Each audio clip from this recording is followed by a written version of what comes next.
Praise the Lord. आइए आज के वचन में आएंगे और मैं विश्वास करता हूं आज प्रभु हम सबसे बात करेगा। आमीन, यस, आमीन। मैं वर्ड का नंबर लूंगा, आप खोलना भी स्टार्ट कर दोगे, इतना फेमस वर्ड है 11:28 मैथ्यू। ये पता है ये वचन बहुतों को याद रहता है, लेकिन खुदा आज कुछ इसके द्वारा करेगा, ठीक है। ये वो वचन है जिसको पालन करने में मुझे बहुत डिफिकल्टी होती है, क्योंकि मैं बहुत सारी बात अपने बोझ खुदा को देता हूँ और 2-4 घंटे के बाद वापस ले लेता हूँ, क्योंकि मुझे लगता है कि वो थक जाएगा। मैं उठा लेता हूँ क्योंकि मुझे तो आदत सी हो गई है ना। कभी आपने प्रोफेशनल चिंता करने वाले देखे? आपने पढ़ा होगा ना, यायर के घर में जो पब्लिक आई थी रोने के लिए, बाद में वो हंस रही थी, मतलब दुख नहीं था, एक्टिंग थी। तो कभी आपने ऐसे लोग देखे जो हमेशा खोए हुए रहते हैं, परेशान, चिंताओं में? कभी कभी इस बात की चिंता कि आज तकलीफ क्यों नहीं है। हाँ, क्यों होते हैं, ऐसे भी लोग होते हैं। लोगों को आदत पड़ गई है। मैं आपको कहना चाहता हूं, अगर आज का वचन सुनने के बाद आपने चिंता को डिवोर्स नहीं दिया तो मुझे नहीं पता है फिर आप कैसे दोगे, ठीक है। आइए, बहुत ऑसम वर्ड लिखा गया है 11:28 मैथ्यू। हे सब परिश्रम करने वालों और बोझ से दबे हुए लोगों, पास्टर के पास जाओ और उसको और परेशान करो। लिखा है ऐसा। तो ब्रदर क्या बोलना चाहते हो? प्रॉब्लम शेयर नहीं करें? बिल्कुल करो, ट्रस्ट खुदा पे रखो। हाँ, हे सब परिश्रम करने वालों और बोझ से दबे लोगों, मेरे पास आओ, मैं तुम्हें विश्राम दूंगा। आइए सब ध्यान दीजिए। अभी यहां पर एक बहुत अच्छी चीज लिखी है और वो है विश्राम। आप में से कितने लोग मेरी इस लाइन के साथ एग्री हैं कि कभी कभी आपको भोजन से अधिक मन की शांति पसंद होती है? Lift your hand. आप में से कितने लोग यहां पर बैठे हैं जो कहते हैं भले खाना थोड़ा कम मिले चलेगा, लेकिन मेरे मन में शांति हो? एक जगह पे लिखा है झगड़ालू पत्नी के साथ रहने से अच्छा है घर की छत पे रहो। लिखा है। हाँ, कुछ लोग इधर क्यों देख रहे हैं? नहीं है तुम्हारी बीवी इधर, टेंशन, हंसो। क्या लिखा है? झगड़ालू पत्नी के साथ रहने से अच्छा है छत पर रहो जाके। और भी कुछ लिखा है, छत के कोने में, छत के कोने में रहो। क्यों? मैं हमेशा जब घर से निकलता हूं तो मैं अपनी फैमिली को हमेशा कहता हूं, प्लीज जब मैं मॉर्निंग में निकलूं मुझे कुछ भी डिस्टर्बेंस माइंड में मत दो। प्रॉब्लम्स हैं, मैं रात को आऊंगा, मुझे बताओ, ताकि मैं दुआ कर सकूं। लेकिन जब मैं सवेरे निकलता हूं ना, कोई जिग कोई किटकिट, और जो भी किटकिट करते हैं उनको फेविक्विक लगा दो। नो जिग नो चिप, ठीक है। लिसन, कई बार होता है, आपको पता है इस बात का कि कभी कभी आप जब स्ट्रेस पालकर काम करते हो, कभी आपने देखा है आपके काम करने की गति कितनी धीमी हो जाती है।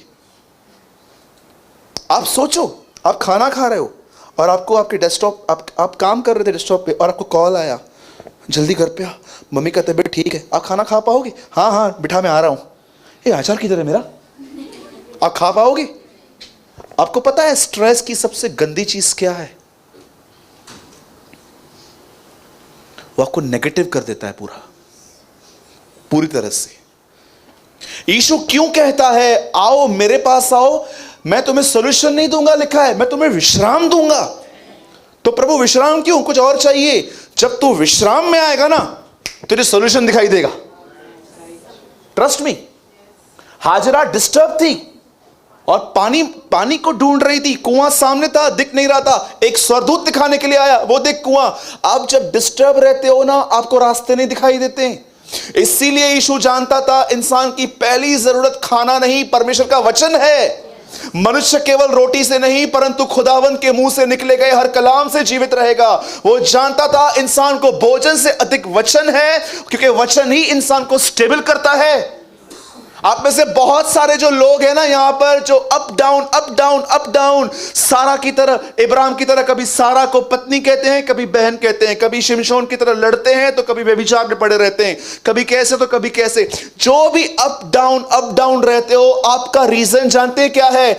आपने चीजों को उन जगहों पर नहीं रखा है जहां पर आपको रखनी है। आप हर दिन सुबह उठ के ये देखते हो मुझे क्या काम करना है, क्या खाना है, कितनों से मिलना है, पर बहुत कम लोग हैं जो सब चीजों को साइड करके हर दिन उस मन्ने को रिसीव करने के लिए जाते हैं जो खुदा ने उनके लिए रखा है। अब देखिए यहां पर क्या हुआ। यीशु मसीह एक भीड़ को देख के कहता है, जितने के पास बोझ है वो आओ, मैं तुम्हें विश्राम दूंगा।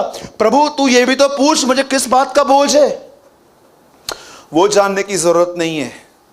मैंने तुझे ऐसा बना दिया है, तू बहुत कुछ कर सकता है, लेकिन सबसे पहले तू पीस में आ। मैं आपको कहना चाहता हूं, कभी कभी आप देख रहे हो ना कि आपके अंदर पीस नहीं है, शांति ढूंढो। और मैं आपको बताता हूं शांति कैसे मिलती है। सिंपल चीज है, अपने आप को उसके सामने खाली कर दो। मैं कई बार अपनी शांति को ऐसे ढूंढता हूं जब मैं देखता हूं कि कुछ चीजें हैं जो मेरे माइंड पे रूल कर रही है, मैं खुदा को बता के, और उसके बाद भी अगर वो चीजें फिर से मेरे सामने आती हैं, मैं वचन कह के उन्हें भगाने की कोशिश करता हूं। अब देखो, जो मैं आपको समझाना चाहता हूं, ध्यान दो। मैं आपको समझाना चाहता हूं आप कैसे अपना पीस खोते हो। आज मैं आपको वो समझाना चाहता हूं, ठीक है? पुराने नियम को पढ़ते समय आप एक बात चेक करो। जब परमेश्वर ने देखा कि इंसान ने गुनाह किया है, तब परमेश्वर ने क्या किया? एक बलिदान लिया, उसे काटा और उसके अंगरखे बनाए और आदम को पहना दिए। मैं आपको पूछना चाहता हूं, जितने लोग यहां पर बैठे हैं, बताइए ये जो जानवर था ये किसे दर्शाया जाता था? पक्का? Okay, first. सेकंड, अब मैं आपको दूसरा पूछना चाहता हूं, बताइए जब परमेश्वर ने मूसा को कहा मिलाप वाला तंबू बना, ये मिलाप वाला तंबू क्या दर्शाया जाता था? क्योंकि बाइबल के अंदर लिखा है व्यवस्था, मतलब पुराना नियम आने वाली चीजों की छाया है। मतलब पुराने नियम में जो भी हो रहा था, एक दिन वो प्रेजेंट था क्राइस्ट का। बताइए ये जो मिलाप वाला तंबू था, ये किसको दर्शाया जाता है? सबसे पहले क्या है? हौद। उसके बाद क्या है? एक कर्टन। आप जानते हो ये तंबू पूरा लकड़ी पे खड़ा होता था। बोलो लकड़ी। जैसे आप मिलाप वाले तंबू में जाओगे ना, पहले आपको लकड़ी मिलेगी, उसके बाद आपको पवित्र स्थान में एक हौद मिलेगी जहां पर चीजें धोई जाती हैं, और अंत में परम पवित्र स्थान लकड़ी। सबसे पहले यीशु का क्रूस दिखाई देगा आपको कि वो मेरे लिए मरा। जैसे आप उसके सामने जाओगे, उसके बाद हौद है, पवित्र आत्मा का शुद्धिकरण करता है, और उसके बाद पीछे है परम पवित्र स्थान। उसके बाद इंसान खुदा के साथ चलना सीखता है। हर चीज जो पुराने नियम में है वो प्रेजेंट करती है कुछ ना कुछ। वो जो लैम उन्होंने काटा परमेश्वर ने अदन की वाटिका में, वो यीशु का प्रतीक था। ये जो बलिदान था, ये जो मिलाप वाला तंबू था, 3 कोट्स थे, बाहरी आंगन, पवित्र स्थान, परम पवित्र स्थान। ये इंसान को दर्शाया जाता था, शरीर, प्राण, आत्मा। आइए तीसरी चीज जो मैं आपको पूछना चाहता हूं, बताइए अंजीर का पेड़ किसको दर्शाया जाता है पुराने नियम के अंदर? जब आप पढ़ते हो अंजीर का पेड़, यीशु ने क्या कहा? मेरे आने से पहले वो पेड़ फिर से फूलेगा। वो इज़राइल को दर्शाया जाता है, इज़राइल। आइए आप पुराने नियम में जो भी आप पढ़ते हो, जब याजक वेदी पे जाते थे तो 7 बार वो लहू छिड़कते थे। यीशु मसीह को 7 मारे पड़ी थी। 1 2 3 4 5 6 7 भाल खींचे गए थे। 7 सफरिंग ऑफ क्राइस्ट। पुराने नियम में जो वो लोग करते थे उनको समझ में नहीं आता था, लेकिन हमें समझ में आता है कि हर चीज ये दिखाती थी एक दिन मसीह आएगा ऐसा करेगा, मसीह आएगा ऐसा करेगा। अब मैं आपसे आखिरी पूछता हूं, और उसके बाद मैं एक्सप्लेन करूंगा। बताओ पुराने नियम में सबत किस चीज को दर्शाया जाता है? विश्राम को। जब परमेश्वर ने इंसान को बनाया, क्या कहा? 6 दिन काम करना, 7वें दिन विश्राम करना। ठीक है, आदम कितना टाइम अदन की वाटिका में रहा? कुछ ही समय। उसके बाद ये वाचा खत्म हो गई। उसके बाद परमेश्वर इज़राइल के साथ फिर से वाचा बांधता है और कहता है क्या? तुम मेरे लिए विश्राम का दिन मनाना, सबत का दिन मनाना। वो लोग भी फेल हो गए। फेल होने के बाद अब परमेश्वर नई वाचा के साथ हमारे पास आके वापस कहता है, मैं थोड़ा इसको अलग तरीके से बता रहा हूं, प्लीज आप मुझे गलत ना समझें। हे सब परिश्रम करने वालों, बोझ से दबे हुए लोगों, मेरे पास आओ, मैं तुम्हें उस सबत में ले चलूंगा। मैं लेके जाऊंगा उस सबत में जहां पर ना इज़राइल गई ना आदम गया, पर तुम्हें उसमें चलने के लिए मुझसे थोड़ा कोऑपरेट करना पड़ेगा। आप जानते हो पुराने नियम में जब इज़राइल के लोग वहां से निकले तो मुझे बताइए कितने लोग कनान पहुंचे? 2। बाकी निकले क्यों थे? मिस्र से निकले क्यों थे? उस देश में जाने के लिए। लेकिन कोई पहुंचा? आज हम संसार से निकल कर आए हैं, पर क्या सबत में पहुंचे हैं? कलीसिया के अंदर भी परेशान, चिंताओं में घिरे हुए, टेंशन्स, ये वो। जैसे पुराने नियम में वो लोग वहां से निकले, वहां नहीं पहुंच पाए, वैसे आज भी कलीसिया से दुनिया से यहां पर रूम में आई है, पर वो उसके सबत में नहीं आ पाई है।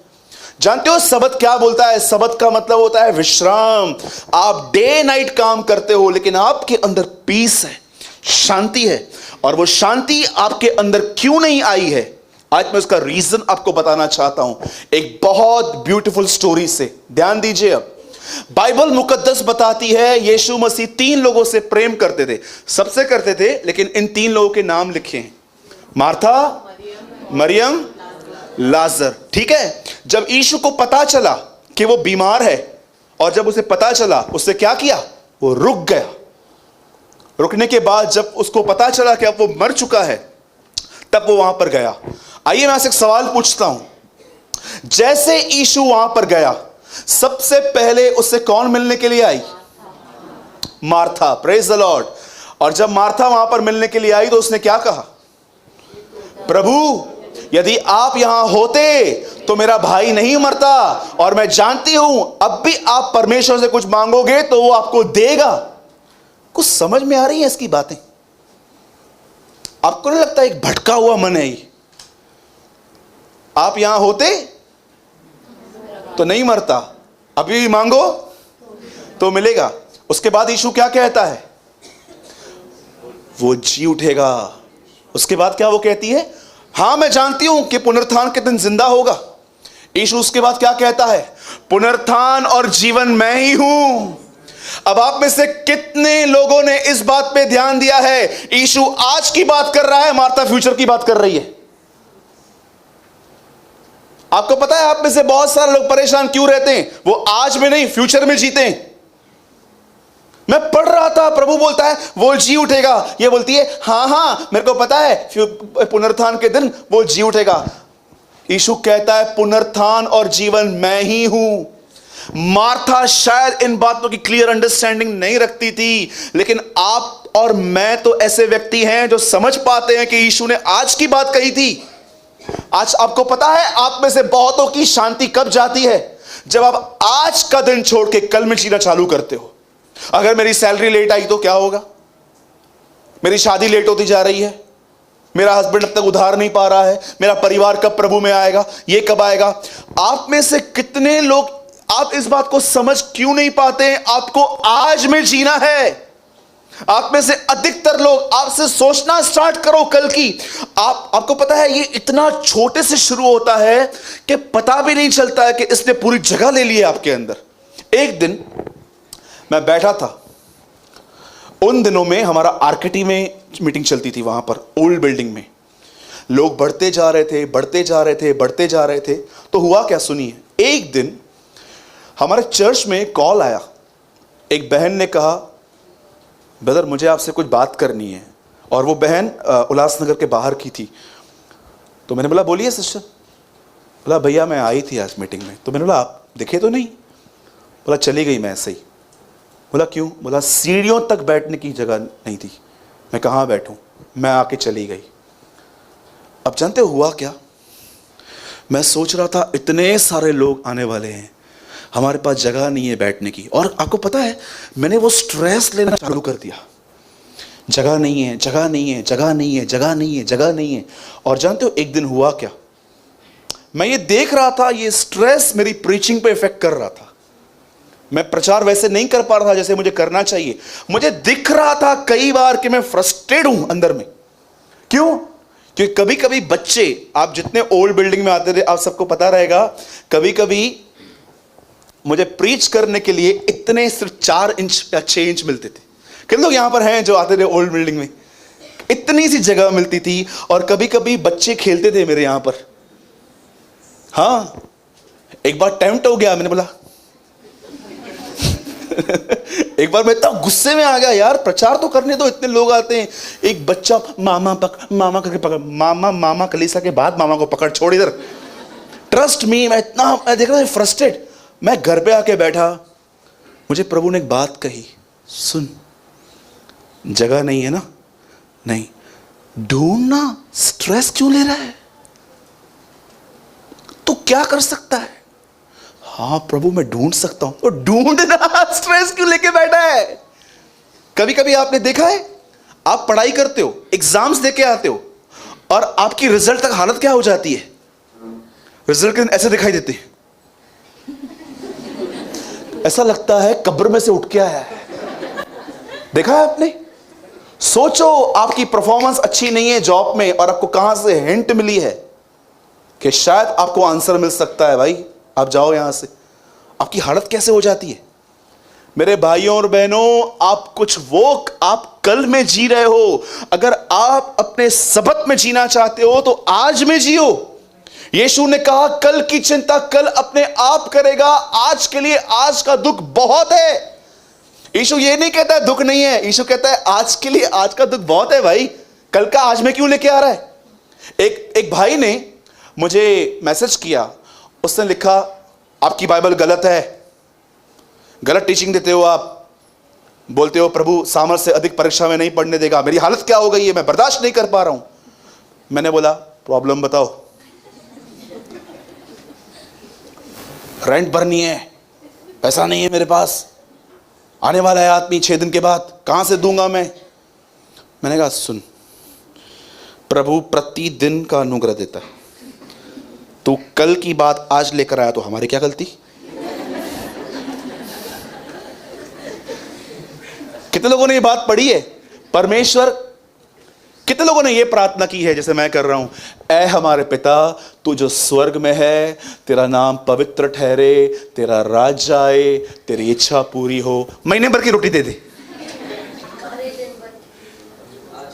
Lord give me my monthly bread. पढ़िए आपने कोई प्रेयर? क्या लिखा है? आज की रोटी। यदि कोई मेरे पीछे आना चाहे तो प्रतिदिन, बाइबल प्रेजेंट की बात करती है। मैं था, मैं रहूंगा नहीं, मैं हूं। I am, not I was, not I will, I am. And we are the people of I am. हम उसके लोग हैं जो अपने आप को मैं हूं कह के प्रस्तुत करता है। मैं था, ये है वचन, ठीक है, मैं था, मैं हूं, मैं आने वाला हूं। लेकिन मूसा को उसने क्या कहा? मैं हूं। God is a God of present. मैं आपसे पूछना चाहता हूं, आइए यहां पर जितने भी लोग यहां पर बैठे हैं, सुनिए, यहां देखिए, लास्ट टाइम जब आप ऐसे बैठे हुए थे, जरा सोचो उस समय आप क्या सोच रहे थे। आप देखो, आज की कोई बात नहीं होगी, कुछ गलत किया होगा वो याद आ गया होगा, या कुछ डेंजर होने वाला है वो कंट्रोल करता होगा। आप 90% आज की चिंता नहीं करते हैं। और इसी जैसे आप कल और परसों की चिंता करना चालू करोगे ना, आप देखो स्लोली स्लोली आपके अंदर स्ट्रेस आना जमा होगा और आप अपनी शांति खोना शुरू करोगे। और जानते हैं बात में फिर गुस्सा किन पे निकलता है? पीटर और पुटाया हुआ पीटर, बेटा आजा आजा, जल्दी आ बाबलू,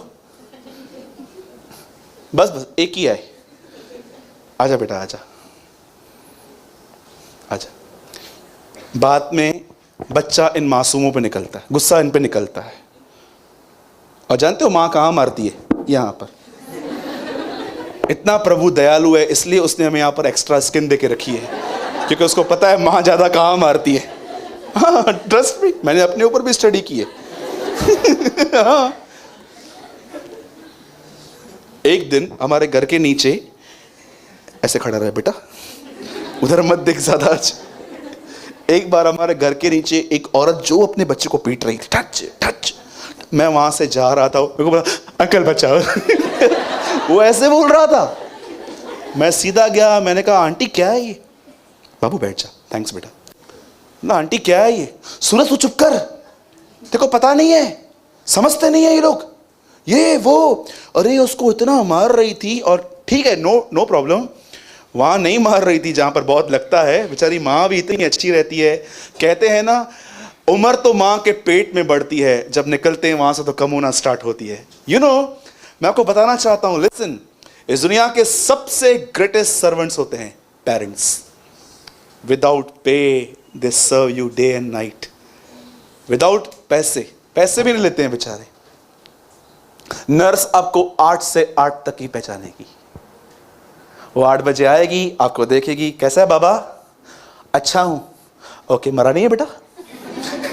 डोंट वरी, सब नर्सेस ऐसे नहीं, हमारे चर्च में बहुत अच्छी अच्छी नर्सेस आती हैं। लेकिन 8 बजे के बाद जैसे वो अपना ड्रेस चेंज करती है, मैं नहीं कहता हूं सब ऐसी होंगी, बहुत सारी नर्सेस अच्छी भी होती हैं, लेकिन वो एक बार घर चली गई और उसको पता चले कि आपको तकलीफ हो रही है, वो आएगी, उसका ड्यूटी खत्म हो गया। लेकिन माँ को देखो, वो दवाई दे के बार बार चेक करने आएगी सोया कि नहीं। मैंने कई बार अपनी माँ में ये देखा कि जब तक मेरा दर्द ना उतरे उसको नींद नहीं आती थी। मुझे बहुत बचपन में टीथ पेन होता था, बहुत। तो वो माँ जो है ना, बच्चे को मार रही थी। और जानते हो उसके बाद हुआ क्या? अगले दिन मैं उस आंटी के पास गया, हमारे घर के नीचे ही है, नेबर्स है हमारे। तो मैंने उनको बोला क्यों मार रहे थे कल उसको? तेरे को नहीं पता, ये समझते नहीं है। मैंने बोला आपको पता है उसको क्यों मार रहे थे? बोला क्यों? मैंने कहा आप परेशान थे। मैंने बोला कुछ बोलो मत, जो बोलता हूं सुनो, आप परेशान थे। अरे बात में बेटा वापस आ। बात में जानते उसने क्या किया मेरे सामने? देखो मैं फिर से कहता हूं, डेडिकेट टू मदर्स। उसके बाद जानते क्या हुआ? हाँ मैं क्या करूं, उसका बाप सुनता नहीं है। और बात में बोलती है मैं भी क्या करूं, मैं भी तो इनके लिए ही जीती हूं ना। देखो बहुत मारा था ना, शाम को चॉकलेट लेके दूंगी, ये बोला रोज मारा कर।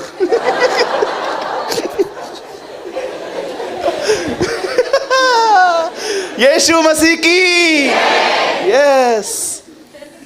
कल में मत जियो। फिर बाद में उसने मुझे बताया, मैं तेरे को क्यों बताती हूं। इसके बाप के और मेरे बीच में तय हुआ था टेलीफोन बिल वो भरेगा, लाइट का बिल मैं भरूंगी, और अब वो नहीं भर रहा है। इसीलिए ये पिट रहा है बेचारा। कितना गलत है। लेसन सीखो। यशायाह नबी कहते हैं शांत रहने में तुम्हारी वीरता है। जब तुम शांत हो तुम वीर हो। आपकी शांति आपकी ताकत है। यीशु ने कहा मैं तुम्हें अपनी शांति दूंगा। वो शांति नहीं कि सब ठीक है इसलिए शांत हो, पर ऐसी शांति दूंगा कि सब बिगड़ा हुआ रहेगा तो भी तुम शांत रहोगे। यीशु मसीह की शांति वो है, अपनी सारी चिंताएं उस पर डाल दो, क्योंकि उससे तुम्हारा ध्यान है। आप में से कितने लोग ये बात जानते हैं, परमेश्वर हमेशा यीशु के ऊपर ऐसे रहता रहा, ऐसे शैडो की तरह। लेकिन जब यीशु क्रूस पे था, वो उस समय पिता के सामने एक पापी के नाई खड़ा था, और वो पहला शब्द कहता है एली एली लमा शबक्तनी, तूने मुझे क्यों छोड़ दिया। आपको पता है उस समय परमेश्वर ने अपना ध्यान वहां से हटा दिया। और जानते हो ध्यान कहां लगाया उसके बाद? आप पर। अब उसे तुम्हारा ध्यान है। ध्यान का मतलब समझते हो क्या होता है? ध्यान क्या होता है? आप किसी से बात भी कर रहे हो पर आपका ध्यान कहीं और है। बैठिए। उसे तुम्हारा ध्यान है, वो देखता है तुम्हें। क्या आप ये बिलीव कर सकते हो इस वचन पर जो मैं आपके सामने अभी कह रहा हूं? और ये बोल के मैं वाइंड अप करूंगा। यीशु कहता है तुम्हारे बाल गिने हुए हैं। अगर आप प्रभु को कहोगे ना कितने बाल हैं, प्रभु मेरे सर पे कितने बाल हैं? तेरे सर पे बाल हैं 1900। ओके, 1651 बाल कौन सा है? ये रहा। ही काउंट। आप कभी बाल कटवाने गए हो? जब भी चाहते हो ना आप बाल नीचे गिरते हैं, आप उनको उठा के देखते हो। इतनी अनवैल्यूएबल थिंग जीसस ने रिकॉर्ड रखी है। सेकंड थिंग, उसके बाद यीशु कहता है 2 गौरियां भी परमेश्वर की इच्छा के बगैर नहीं गिरती। क्या आप ये बिलीव कर सकते हो? इतनी बड़ी अर्थ पे 2 पक्षी मरते हैं, प्रभु को सिंहासन पे पता चलता है। प्रभु आप ये सब हमको क्यों बता रहे हो? अरे 2 पक्षी गिरते हैं ये पता चलता है तो तुम्हारी प्रॉब्लम कैसे पता होगी मुझे? सोचो। बहुत सारे लोग प्रभु की केयर में नहीं जीते हैं। वो सिर्फ लोगों से उम्मीद करते हैं, ये मुझसे पूछे, ये मुझसे पूछे, ये मुझसे पूछे। ये जीवन मैंने सालों पहले क्रूस पे बलिदान कर दिया, चाहिए ही नहीं। आज मैं आपसे पूछना चाहता हूं, सुनिए, यहां पर जितने भी लोग यहां बैठे, किस में जी रहे हो तुम? आज में कि कल में? पूछो अपने आप से। जब भी आप वरीड होना स्टार्ट होते हो, चिंता करना आप स्टार्ट करते हो, आप जानते हो आप उस रेस्ट से बाहर आ जाते हो।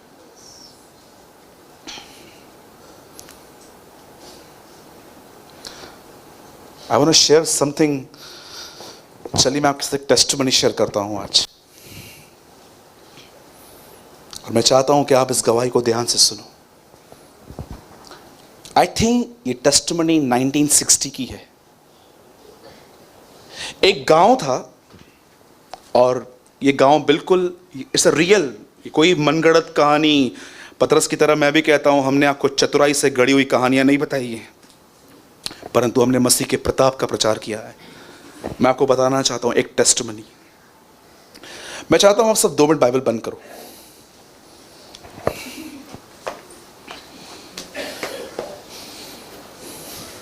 आपने समझी वो बात? यीशु मार्था को क्या कह रहा था? वो आज उठेगा। मार्था फ्यूचर सोच रही थी। आज के लिए सोचो, आपका फ्यूचर यीशु है, वो सोच लेगा। आप दुआ करो और रेस्ट में जियो। नाउ लिसन, अफ्रीका में पास में एक छोटा सा गांव है, और उस गांव में ऐसा कहा जाता है कि वो एक ऐसी प्लेस पर है जहां पर पूरा साल बर्फ गिरती है, होल ईयर। आई थिंक इसको स्नो वाइट कहते हैं ना, राइट? स्नो वाइट, हमेशा बर्फ गिरती है वहां पर। इस वजह से प्रेगनेंसी, जो लेडियां प्रेग्नेंट हैं, जब उनके बच्चे पेट से बाहर आते हैं, उनको नेक्स्ट मोमेंट उन बच्चों को लेकर वो लोग एक गर्म पानी की थैली पर रख देते थे, क्योंकि बच्चे को इतनी ठंड बर्दाश्त ना हो पाए। एक दिन एक लेडी उस हॉस्पिटल में गई इस गांव में, और वो प्रेग्नेंट थी, और डॉक्टर समझ गया कि आज ही करना पड़ेगा, और जैसे उसको लिटाया गया उसका बेबी बाहर आया।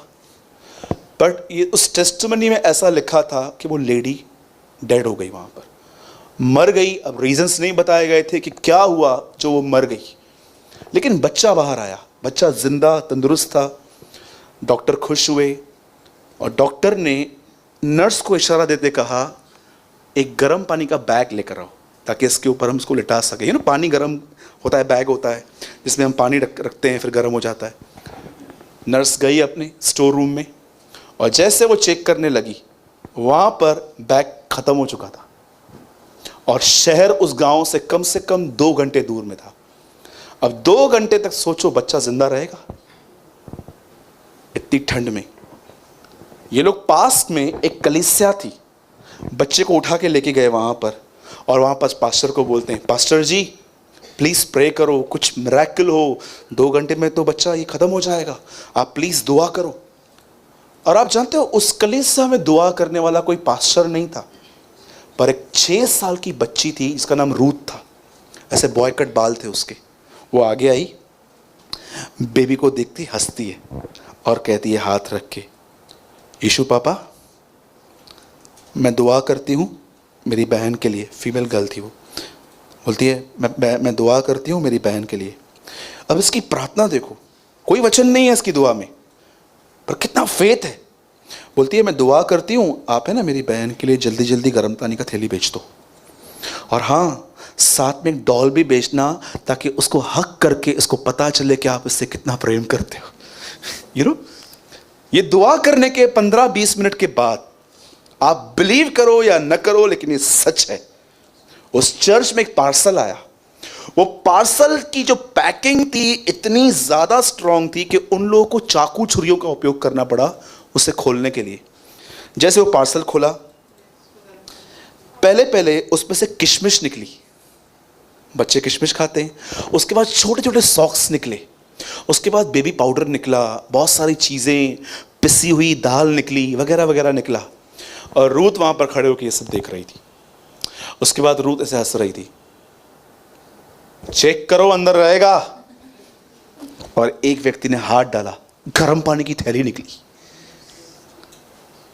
अब इस बच्ची की स्टेटमेंट सुनो। उसके बाद बोलती है चेक करो डॉल भी होगा। अरे हाथ डाला, डॉल निकली। ये बच्ची जिंदा हो गई, सॉरी ये बच्ची को लिटाया गया, ये बच्चा बच गया। अब सब लोग एक बात सोच रहे थे, पार्सल आया कहां से है। आप बिलीव करेंगे, उन्होंने कुरियर में कॉल किया, उनसे पूछा ये पार्सल जो आपका बंदा देके गया है ये कौन है। उन्होंने बोला हमको तो पता नहीं है, लेकिन जहाँ से आया है वहाँ की एड्रेस और नंबर हमारे पास है। वहाँ पर एड्रेस पे फ़ोन किया गया। आप बिलीव करेंगे वो इंडिया का नंबर था। और जब वहाँ पर कॉल किया गया और बोला गया आप कौन हो, तो उन्होंने बोला हमने आपके कलीसिया के विषय में सुना था कि वहाँ पर बहुत ठंड होती है और हमने ये सब चीज़ें भेजी हैं। और सामने वाला बंदा जानते हैं क्या बोलता है, बोलता है पार्सल आपके पास आज पहुँचा है। बोला हाँ। बोला ये 6 महीना पहले निकाला है मैंने। ये हमारा परमेश्वर है, ही इज आवर गॉड।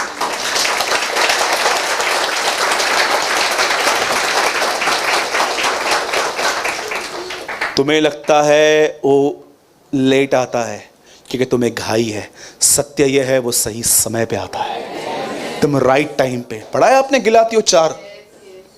मैं आपको एक वचन शो करके आपको फिर स्टैंड करता हूं। पंकज एक वचन शो कर। और मुझे लगता है कि हमने वचन ये कभी नहीं खोला है चर्च में, लेकिन आज इसका राइट टाइम है खोलने का। गलातियों 4 अध्याय और उसका 3। ये देखिए क्या लिखा है यहां पर, यहां देखिए सब। वैसे ही हम भी जब बालक थे तो संसार की आदि शिक्षा के वश में होकर दास हुए थे। 4। परंतु जब समय पूरा हुआ तब परमेश्वर ने अपने पुत्र को भेजा जो स्त्री से जन्मा और व्यवस्था के अधीन। जब समय पूरा हुआ तब परमेश्वर ने उसे भेजा। समझ रहे हो मेरे भाइयों और बहनों, आप में से जितने भी लोग यहां पर हैं, मैं आपको बताना चाहता हूं, उम्मीद थामे रहो। परमेश्वर आपके साथ है, वो आपसे प्रेम करता है। और याद रखना, अपने आप को उससे प्रेम करने में बिजी रखो। किसमें? जो आंखों ने नहीं देखा, जो कानों ने नहीं सुना, जो मनुष्य के चित्त में भी नहीं आया, ऐसी बातें परमेश्वर ने उनके लिए तैयार की हैं जिनसे वो प्रेम करता है।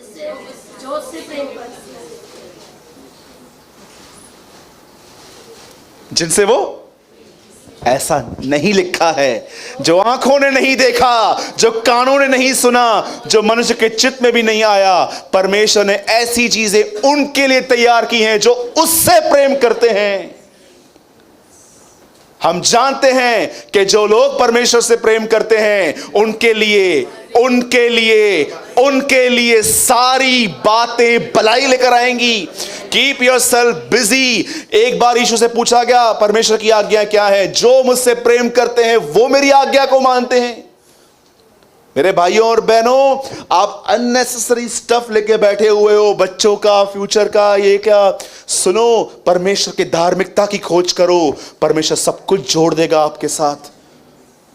और सुनिए, इस वचन का गलत मतलब मत निकालना कि अब मैं आपको बोलता हूं सारी चीजें बियर बार खोलने में हेल्प नहीं करेगा। समझ रहे हो? सारी चीजें याद रखना, प्रभु आपकी जरूरतों के साथ बंधा हुआ है, ख्वाहिशों के साथ नहीं। तो ब्रदर, हमारे पास तो बहुत सारी ख्वाहिशें हैं, उनको क्या करूं?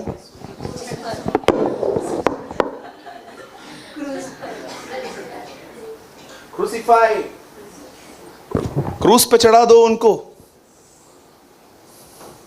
ये कैसे चढ़ती हैं? इसके लिए मेरे को 1.5 घंटा और टीचिंग देना पड़ेगा, जिसके लिए मैं आज प्रिपेयर नहीं हूं। ओके, आइए लास्ट टाइम आपसे पूछना चाहता हूं, मार्था को यीशु क्या कह रहे थे? मार्था क्या बोल रही थी? कितने लोग आज में जिएंगे आज के बाद? कोई आपको कहेगा तो 28 की हो गई है। हाँ, कोई बात नहीं, मैं सितंबर में 29 की होने वाली हूं, आपको क्या करने का है? बोलने दो ना, क्या प्रॉब्लम है? 25-26 की एज में मेरे को दाढ़ी थोड़ी वाइट आती थी। एक बंदा आके बोलता है आपकी दाढ़ी वाइट है। मैंने बोला ब्राउन है, तुझे क्या करना है? मैंने ऐसे ही किसी के साथ मस्ती की थी अपने फैमिली में। मेरी एक मुंह बोली बहन है, मैंने उसको बोला ए मोटी, और नेक्स्ट डे जिम ज्वाइन किया उसने। जिम पे चली गई, उसे दौड़ने लग गई। नेक्स्ट डे आती है, आज कैसे लग रही हूं? मैंने बोला कितनी फिक्र है तेरे को इस बात की कि मैं क्या सोचता हूं, मैं तेरा परमेश्वर हूं क्या? हमारे चर्च में भी ऐसे ऐसे लोग आते हैं, मुंह से आगे पेट है उनका, फिर क्या, उनको क्या प्रॉब्लम, आपको क्या करना है? और सुनो, एक बात सुनो, कभी कभी लोग आपसे पूछते भी नहीं है, आप उनके लिए क्यों बोलते हो? हाँ,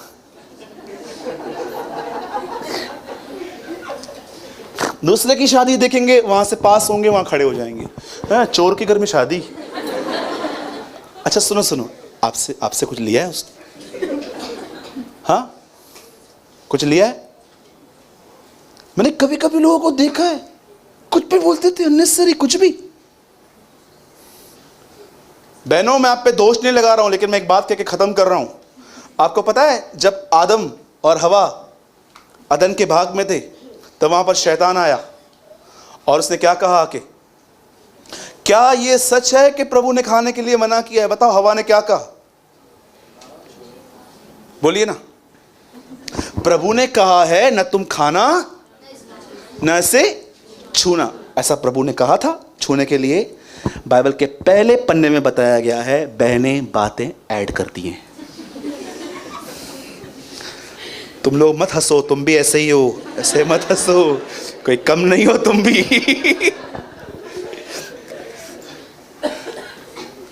लेकिन बहनों, मैं फिर से कहूंगा, फिर भी यीशु मसीह आपसे प्रेम करता है। अब आपसे वो प्रेम करता है ना, तो ये हैबिट छोड़ दो, बातों को ऐड, मिर्च को काट के उसमें लाल मिर्च भर के मत खिलाओ, मिर्च ही खिलाओ, ठीक है? और मार्था भी ऐसे ही थी। यीशु ने कहा भी नहीं, मरियम को बोला, अंदर जाके बोलते हैं जा गुरु तुझे बुला रहा है। यीशु वो आई होगी, प्रभु आपने मुझे बुलाया नहीं, वो झूठी को बोल, झूठ बोलना बंद करे। कभी बुलाया मैंने तेरे को? आइए आज के वचन के लिए यीशु मसीह को ताली बजाएंगे। Yes, come on, give a big hand for the Lord.